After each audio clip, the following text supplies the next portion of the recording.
Advice from Me to Myself by Dza Patrul Rinpoche.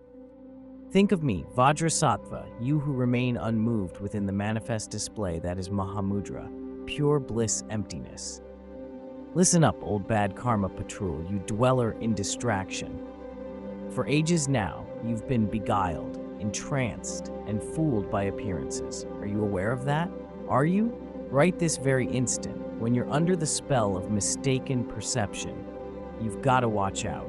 Don't let yourself get carried away by this fake and empty life. Your mind is spinning around about carrying out a lot of useless projects. It's a waste. Give it up. Thinking about the 100 plans you want to accomplish with never enough time to finish them just weighs down your mind.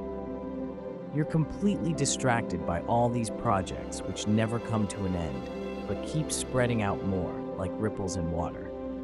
Don't be a fool. For once, just sit tight. Listening to the teachings, you've already heard hundreds of teachings, but when you haven't grasped the meaning of even one teaching, what's the point of more listening? Reflecting on the teachings, even though you've listened, if the teachings aren't coming to mind when needed, what's the point of more reflection? None. Meditating according to the teachings, if your meditation practice still isn't curing the obscuring states of mind, forget about it. You've added up just how many mantras you've done, but you aren't accomplishing the Karam visualization. You may get the forms of deities nice and clear, but you're not putting an end to subject and object.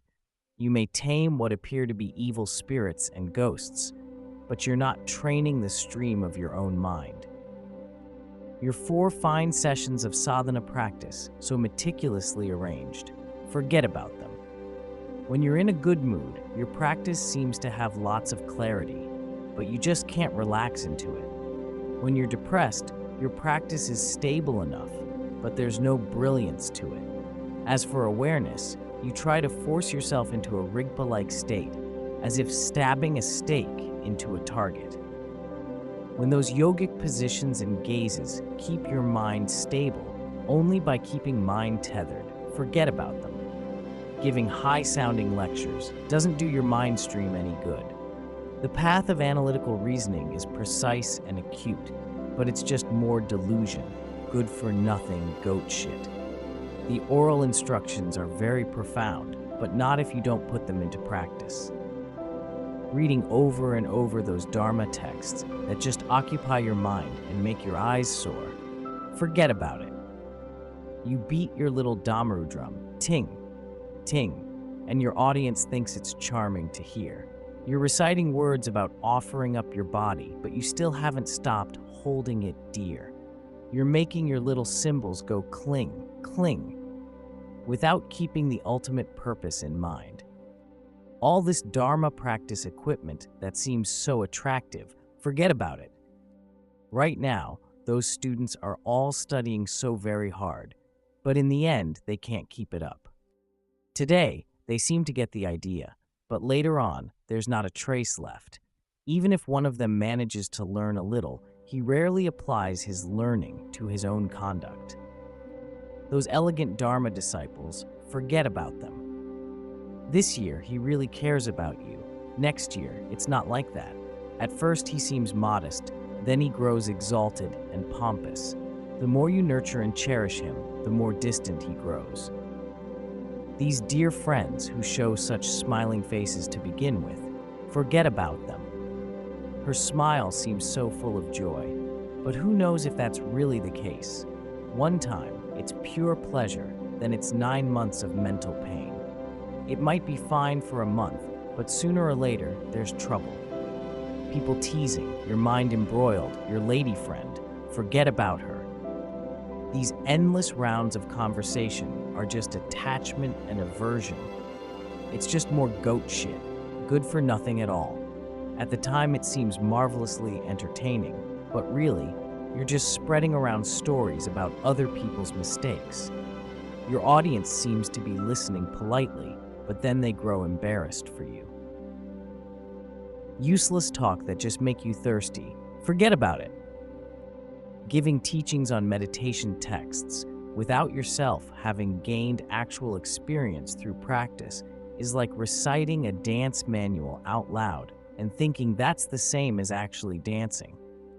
People may be listening to you with devotion, but it just isn't the real thing. Sooner or later, when your own actions contradict the teachings, you'll feel ashamed. Just mouthing the words, giving Dharma explanations that sound so eloquent, forget about it. When you don't have a text, you long for it.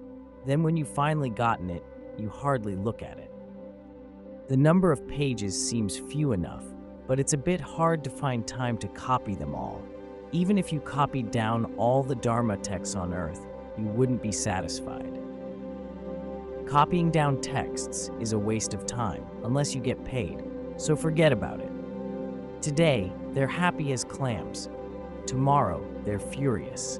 With all their black moods and white moods, people are never satisfied.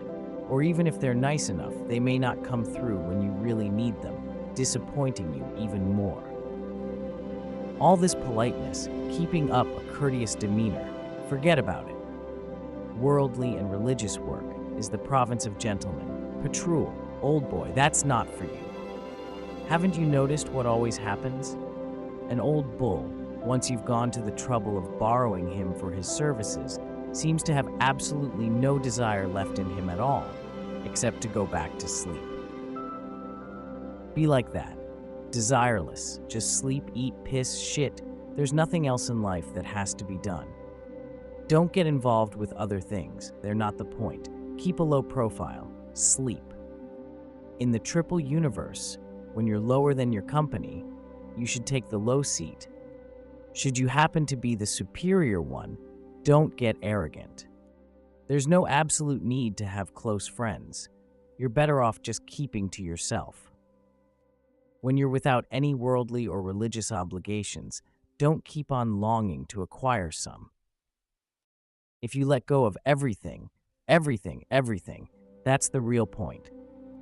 This advice was written by the practitioner Trime Lodro, Patrul Rinpoche, for his intimate friend Abu Shri, Patrul Rinpoche, in order to give advice that is tailored exactly to his capacities. This advice should be put into practice.